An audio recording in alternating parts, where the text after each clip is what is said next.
Next question, please. How can I identify if a specific limiting belief or emotional block originates from my parents?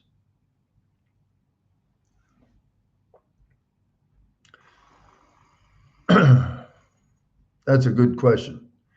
Um, because we're recording, subconscious records at 40 million to 4 billion bits of information a second. There's two schools of thought right now.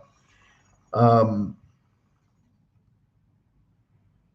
I can only speak to that from my experience as a doctor and then as a young man growing up. um, you have we all have a strong image and memory and impression of growing up with mom and dad, and then you have your life. And usually, at least in my case and the case of my clients in my clinical experience, there are major hits. Like when I failed grade one in my case, and mom and dad, the whole family turned against me forever. So that's a landmark key event. Um, and usually, what will happen with a person is we work on those big key events because that'll be dominating your life, either your emotional life or your financial life or whatever.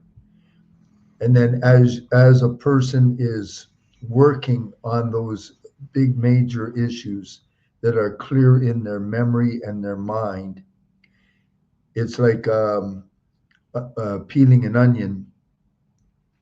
Like for instance, when I used to work on my issues with my parents, which I did my whole life, it wasn't until in my 40s I had always put all the blame on dad.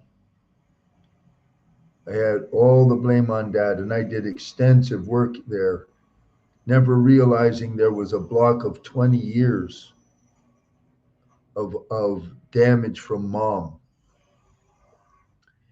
And it took me peeling off all of the other layers till I was ready to look at the issue with mom. And once I saw it healed it very quickly. So there's a timeline with that. You can't just pull it up. I hope I answered that question. That's a very good question.